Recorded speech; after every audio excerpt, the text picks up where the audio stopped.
but bless them, Lord, with your love. In Jesus' name. Amen. Amen. Amen.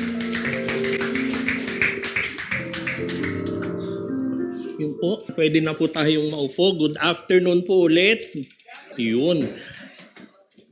Sige po, we'll proceed po with our word. Anyway, in the past 2 weeks po, nagkaroon po tayo, we started a series about understanding your true identity. We had it in 2 parts nung the first week and the second week. Ano po yung points po natin, sabi nga po natin, you are completely accepted, you are extremely valuable, you are eternally loved, and you are totally forgiven.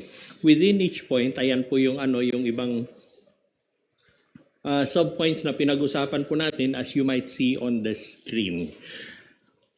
Narinig po natin na we are completely accepted, not because of what we have done, but because kung ano po yung ginawa ni Jesus para sa atin. Pinaalala po sa atin na we are extremely valuable, not because of our achievements, hindi po dahil sa mga nagawa natin, pero dahil God calls us His own. We belong to God. Yung mga katotohanan pong ito, magandang pag-aralan. Pero hindi po mananatiling aral yan sa atin. Kailangan po ito ay lumabas sa ating buhay. Kailangan nakikita po ito sa ating buhay. They are meant to shape how we live. Para makita po kung paano, makita po ito ang huhubog ng ating buhay po. How we serve and how we walk with God every day. Marami pong mga mananampalataya. There are so many believers. They are sincere, they are committed, they are faithful, but they are tired. Pagod po sila. Hindi po sila pagod dahil hindi nila mahal ang Panginoon. Pagod po sila kasi somewhere in their journey with God, faith became pressure instead of peace. Yung pananampalataya po naging performance na lang instead of presence. We believe in Jesus, we serve in church, we obey His commands, pero sa kaloob-looban po natin, some are still living as if kailangan nilang may patunayan sa Panginoon. As if hindi kaya ni God sagutin yung mga panalangin nila. As if kailangan nilang tulungan ang Panginoon para sa mga kahilingan nila. Kaya ngayong hapon po, it is my intent to gently but firmly remind us of one liberating truth. At ito po yon. In Jesus, we do not live for our identity, we live from our identity mula sa Panginoon. Kasi yung buhay po natin is not about striving to be accepted. Hindi po. It is about resting sa anumang ginawa, sa lahat ng ginawa ni Jesus para sa atin at tinapos na po lahat ni Jesus. Pag naiintindihan po natin ito, kung sino po tayo kay Jesus, obedience becomes a response of love. Ang dami pong nagsasabi madalas na ang hirap mag-obey. Whenever you think of yourself telling that, pag sinasabi po natin na mahirap mag-obey, do not look at the obedience issue, look at the love issue. Na-realize mo ba yung pagmamahal ng Diyos sa iyo? Mahal mo ba siya? Kasi kung nagmamahalan kayo, ang daling mag-obey. Walang kahirap-hirap, ikaw pa yung hihingi sa Kanya, Lord, gusto ko pa.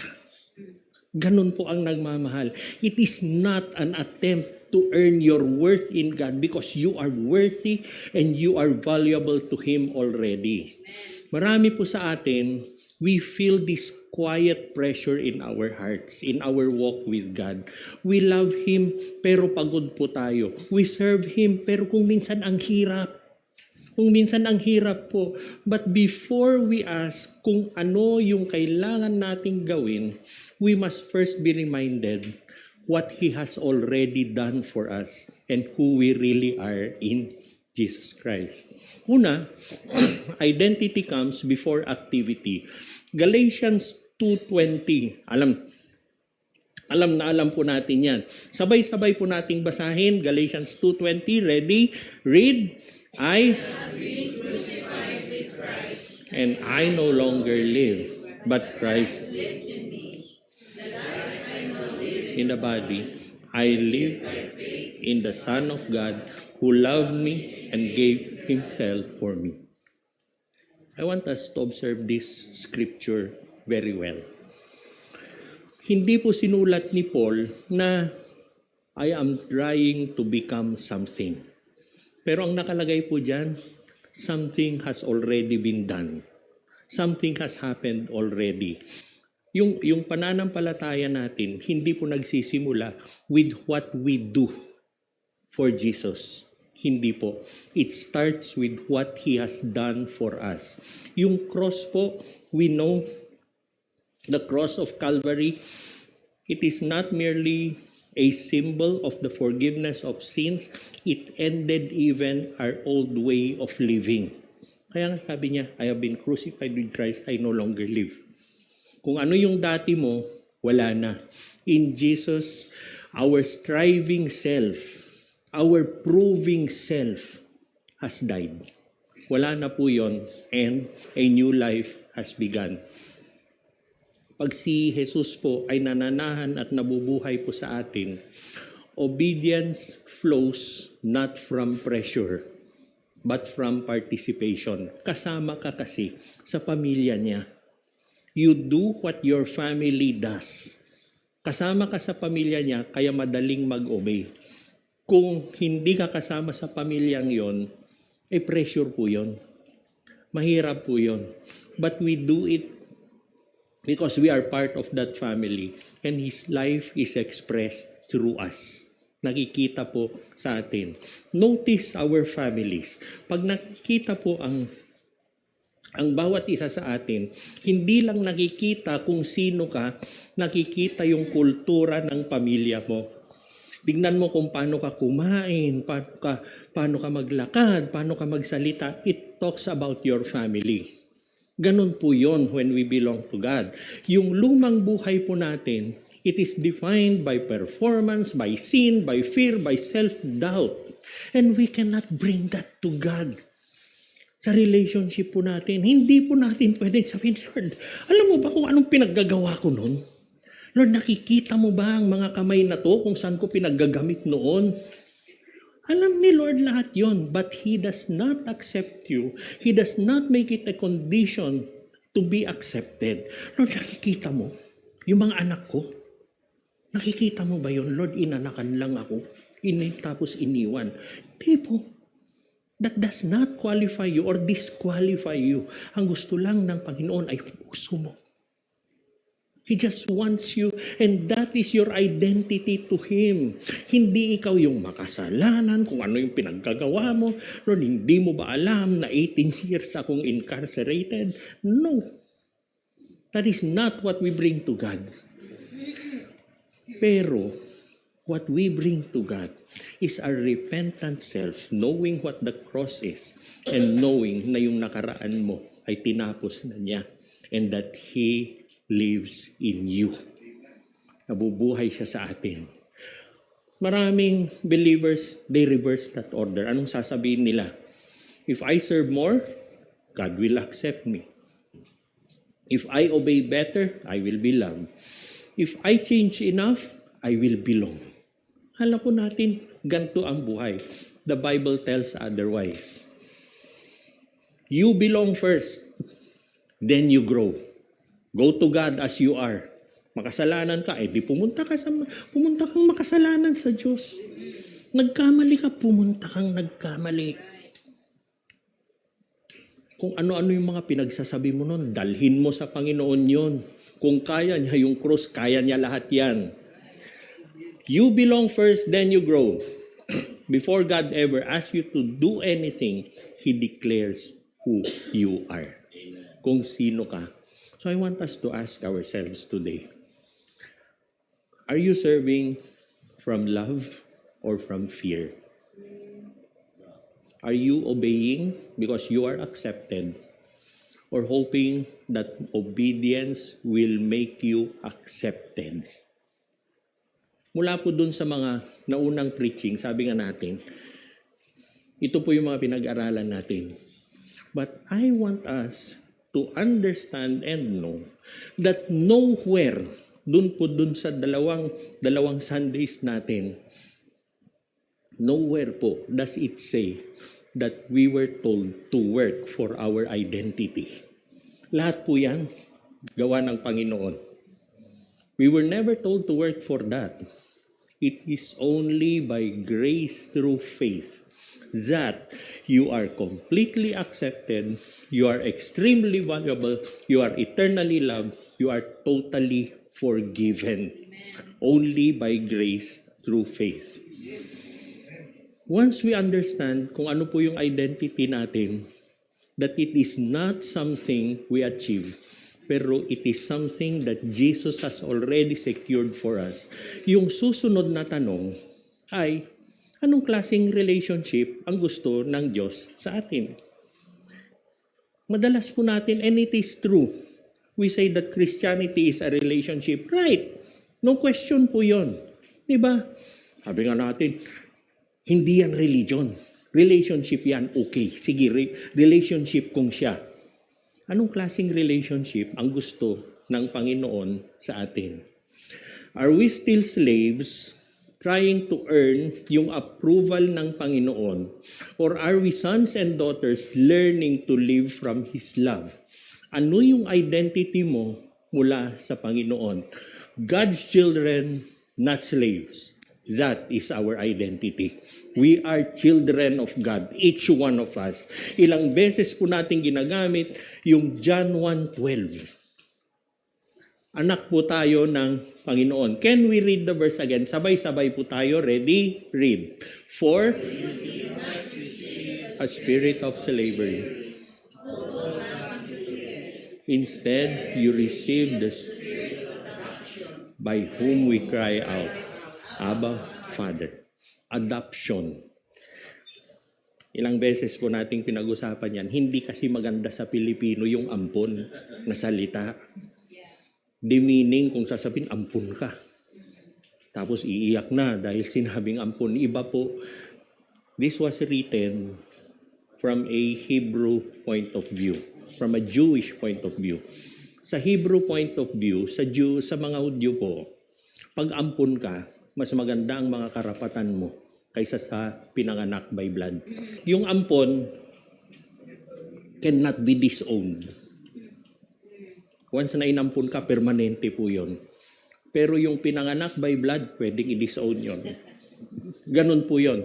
Tapos yung adoption, sa ibang translation, sonship, sabi nila, hindi po gender sensitive yun, yung sonship. Ibig sabihin, adoption.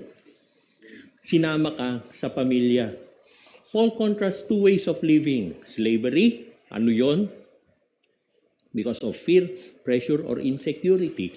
Okay, and God's children, because of confidence, intimacy, and rest. A slave works to avoid punishment, a child obeys because they belong. Nasaan ka, kapatid? Are you a slave or a child of God?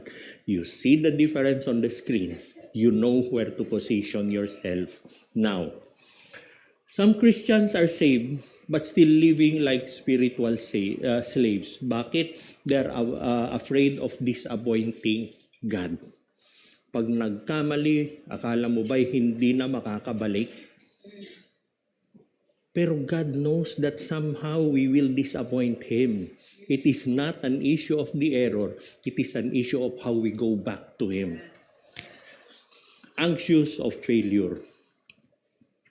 Kung yung pinangako ko kay Lord, hindi ko nagawa. Paano na to? Di na niya ako love. Hindi po ganun. Alam niyang magkakamali ka. Constantly comparing themselves to others. Uy, mas magaling kumanta, mag-worship. Siguro love siya ni God, ako hindi. Uy, ang habang magdasal. Yung dasal ko, 30 seconds. Siguro mas mahal siya ni God. Hindi po. We go to God as we are individually and He knows that. Alam po ng Panginoon yon.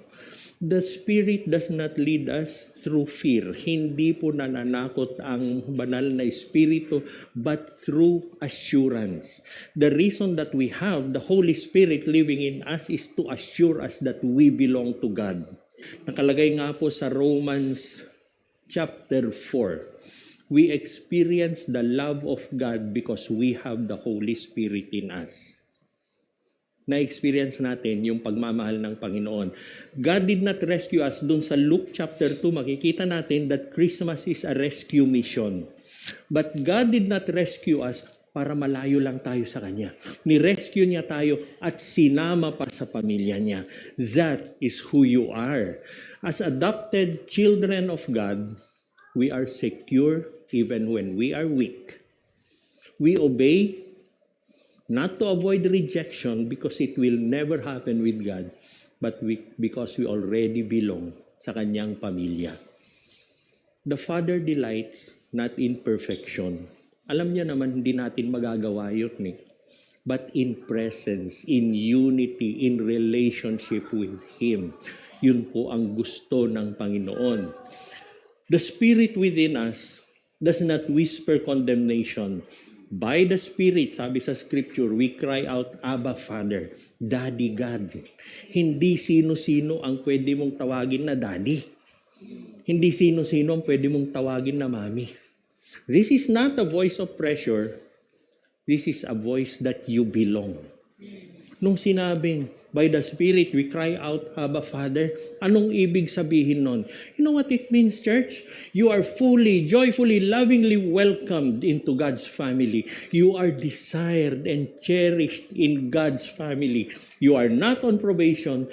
You are not one mistake away from rejection. You are a son, you are a daughter. Live from that place. Ito ka. Amen. Amen, church. When you know that you belong to God, everything changes. Magbabago po ang lahat. Obedience feels different. Even your challenges, they feel different. Service becomes lighter. Even holiness takes on a new tone. Dito po natin maintindihan yung sinabi ni God, be holy because I am holy. Kung hindi po natin kilala or alam kung sino tayo sa Panginoon, ang hirap yun. Maging banal, excuse me. Hindi yata mangyayari yun. Pero kung kasama ka sa pamilya, holiness is a culture of God's family and that is your culture. Yun po yung kultura mo. Kaya nga, Jesus does not call us to produce fruit first. He calls us first to remain, to abide in Him. Kasi, ang totoong fruitfulness is always a result of relationship, never pressure. Fruit is the result of abiding, not striving. Sabi sa Scripture, John 15:4-5, basahin ulit. Ready? Read, abide.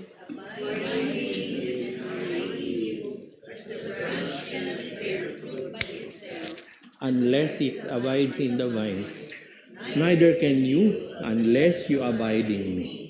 I am the vine, you are the branches. Whoever abides in me and I in him, he it is that bears much fruit, for apart from me, you can do nothing. Jesus does not command us to produce fruit. Hindi po. Ano ang instruction niya? To abide in Him. Jesus does not command us to strive. He commands us to abide in Him. Anong pagkaiba ng striving and abiding? Striving, I must do more. I must try harder. I must fix myself. Did we say, I must do more hanggat kaya ko? I must try harder hanggat kaya ko. I must fix myself hanggat kaya ko. Pag di ko na kaya, tapos na ang usapan, wag na. Pag pinilit mo, hindi rin magtatagal. Pero ano yun? Abiding is, I will remain with Him. I will trust His life in me. I will rest in His sufficiency. Ibig sabihin, I will remain in Him no matter what. I will trust His life in me no matter what. I will rest in His sufficiency no matter what. Anong ibig sabihin nun? It is about God. It will happen because it is about God. Hindi po patungkol sa atin. Fruit is not manufactured. Fruit grows naturally when the connection is healthy. Nakakita na po ba tayo ng isang bunga na hirap na lumabas mula dun sa puno? Meron bang ganun? Kailan lang, umikot po tayo. Makita nyo yung mga puno ng mangga na mumulaklak na. Malapit ng mamunga. Malapit na maging bunga. Pero naghihirap ba yung puno? Hindi po. Hindi po. Fruit is an excess of life. Yung fruit na meron tayo is an excess of the Jesus that you have inside. Kaya po tayo namumunga. Spiritual fruit is produced not by effort. Hindi po. But by our union with God. Hindi po hiningi, hindi po inutos ng Panginoon sa atin na pilitin mong mamunga. Wala pong ganon. Walang ganon sa Panginoon. He invited us to remain in Him. Pag tayo po ay nag-abide, His life supplies what our strength cannot. Kung ano po yung hindi natin kaya. Maging yung kaya natin, manggagaling at manggagaling pa rin sa Panginoon yan. Abiding teaches us to depend on God. Kaya nga, without me, you can do nothing. Apart from me, you can do nothing, sabi niya. Kasi abiding is depending on God. Abiding is humility. Abiding is trusting God. Not yourself. Not yourself. Otherwise, maging striving na naman yan. So, as we stay connected to Jesus, doon nangyayari ang transformation. Nagiging natural. Ang transformation, hindi po pinipilit ang transformation. Hindi ito yung tagal-tagal ko na kay Lord, wala pa nag-transform sa akin. Paano ka matagal kay Lord? Are you abiding? Are you trusting? Are you depending on Him? Ministry will become an overflow rather than an exhaustion. Hindi po nakakapagod, hindi nakaka-stress ang ministry, ang pag-serve sa Panginoon. So, pag nakaka-experience ka ng spiritual dryness, the answer is not effort. Dry na ako sa Panginoon. Siguro kulang yung 2 chapters a day ko. Gawin ko kaya 20. Yung babasahin mo, no? So, samahan mo na rin ng Greek at Hebrew, pwede rin. Pero walang nangyari. Walang nangyari. Kasi, it is not an issue of effort. It is an issue of abiding. It is an issue of abiding sa Panginoon. So, kung yung Christian life is not about striving, and fruit grows naturally when we abide in Him, then the invitation of the gospel becomes very clear even to us. Mas maiintindihan na natin yung gospel na sinasabi natin. Namatay si Jesus, kinuha niya yung ating kasalanan, siya yung namatay para sa atin. Ngayon maiintindihan mo. Because without Him, we can do nothing. You cannot save yourself. You have to depend on God. At yun po yung sinasabi natin na Savior and Lord. Why can you call Him Savior and Lord? Because you are the son and daughter of the Most High God. So, God is not calling us to exhaust ourselves trying to be accepted. Hindi pinaghihirapan yon. Pero, tinatawag tayo ng Panginoon to rest in what He has already done para sa atin. Lagi nating isipin kung ano yung ginawa mo na Lord. Hindi yung ano yung gagawin ko. Hindi po, ano yung tinapos mo na, Lord. So, living our identity. Identity comes before activity. We are God's children, we are not slaves. And fruit is the result of abiding. Nasa buhay po natin yung identity natin. Hindi tayo nagsusumikap para magkaroon tayo ng identity sa Panginoon. And some of us, I would believe, alam nyo, I think it was 2 weeks ago or 2 weeks ago, I think, nag-uusap kami ni Pastor Dom, iba dapat yung message ngayon. Pero while praying for it, ito ang binigay ni Lord. And I would believe na some of us, if not all of us, need to hear this today. Need to be reminded today, not loudly, but very clearly. Kapatid, you can stop striving. You can stop pretending. You can stop trying to prove something to God. Yung buhay po natin, yung Christian life was never meant to be lived under pressure. Hindi po. Lahat ng pressure na dapat nating ma-experience natapos sa krus. Bakit gusto mo pang ma-pressure? Then why would you give pressure to others? Hindi po. Let's not do that. Hindi po. Yung buhay po natin, it was meant to be lived with restful confidence because of what Jesus has done for you. Meron pong napakahalaga na nakasulat sa Colossians 3 verse 3. For you died, and your life is hidden with Christ in God. Hidden, secure, protected. Yung buhay po natin ay hindi nagdedepende sa performance po natin. Our identity is not exposed whenever we fail. Hindi po. Your failure will not define you. Yung future natin is not threatened by weakness. Why? Because God knows the plans He has for us. Plans to prosper us and not to harm us. Plans to give us hope and a future. If you abide. If nakakapit ka sa Panginoon, your life is hidden in Jesus Christ. Anong ibig sabihin nun? Madapa ka man, hawak ka pa rin ng Panginoon. Hindi siya bumibitaw. Manghihina ka man, you are still covered by God.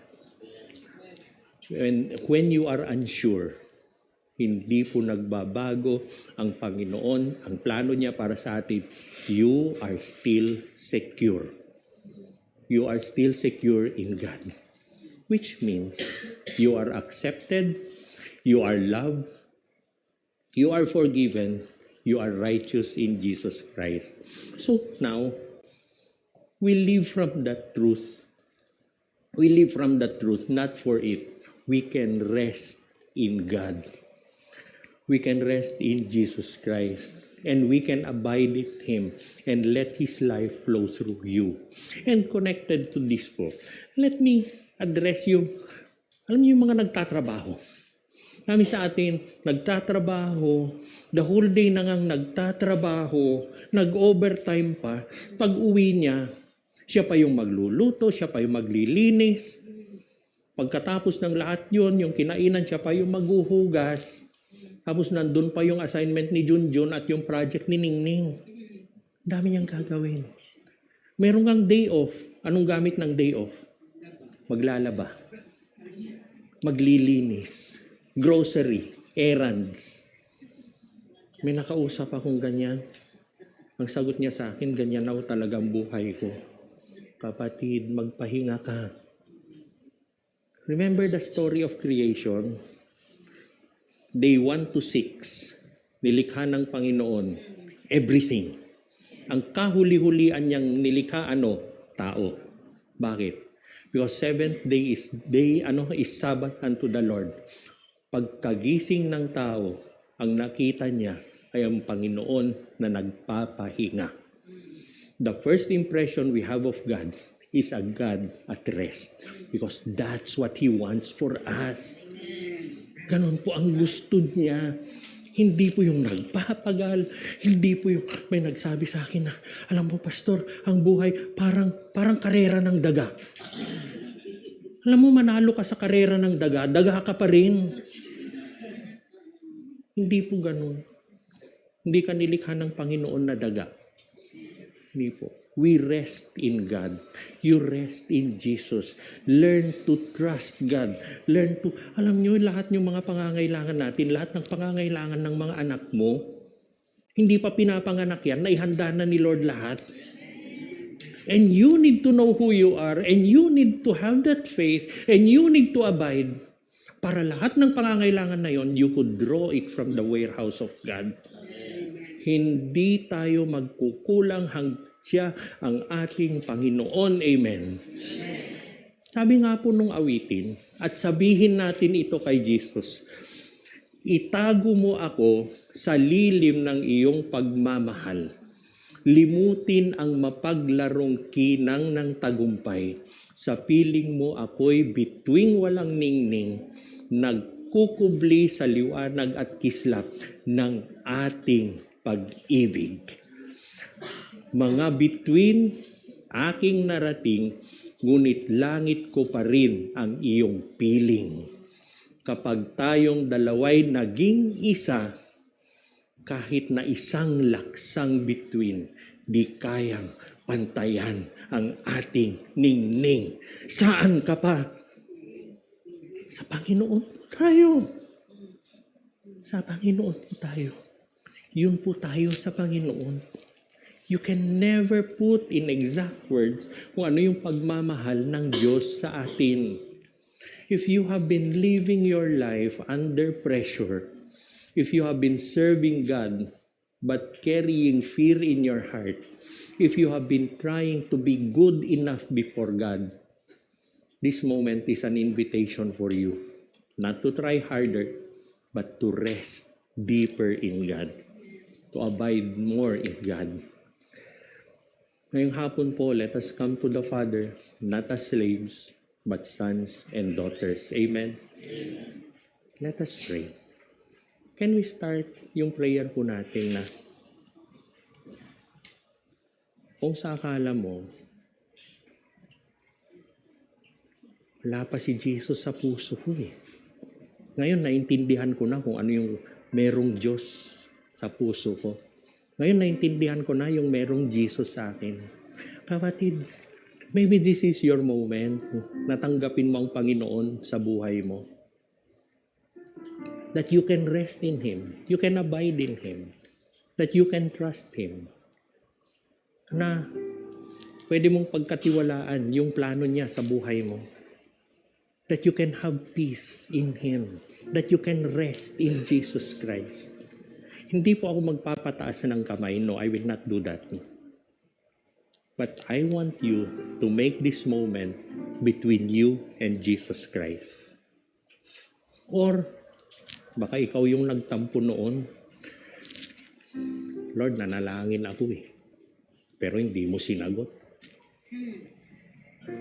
Lord, natuluyan eh. Pinanalangin ko na nga eh.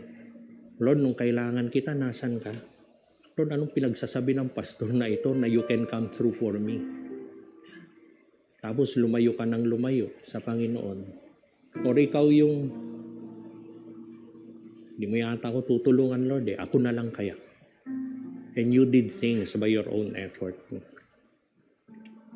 And you thought you could live without God. Manalangin po tayo. From the tranquility, the serenity of where you are seated, would you close your eyes and bow your head? Follow after me. Lord, dami na pong nangyari, Panginoon. But Lord, you opened my heart today. Lord Jesus, patawarin niyo po ako. Can you come into my life? Be my Lord and Savior, Lord, today. Let this be a day, Lord, that I will remember forever. January the 18th, 2026. You are my Lord. You are my Savior. Forever. And my life is hidden in you. Lord, nagtampo ako noon. Tumalikod ako noon. Umayaw ako noon, Panginoon. But Lord, I'm coming back. Lord, tanggapin mo ako. Salamat sa krus, Panginoon. Salamat sa Kalbaryo. And because of that, I am free. I am accepted. I belong. That is my identity. Lord, we thank you for your message for us today. Your reminder for us, Lord, that we belong to you. And as we realize all of this, God, Lord, yung mga pagkakataon na tumalikod kami, na umayhaw kami, Lord, babalik na po ako, Panginoon. And I know, we know, that you are meeting us with open arms, with loving arms, Lord. Lord, everyone who heard your voice today, dito man po sa church, online man yan, Lord, yakapin mo sila. Panginoon, paramdam niyo po yung init ng pagmamahal at yakap niyo. They belong. They are your sons and daughters. In Jesus' name. Amen. Amen. Amen.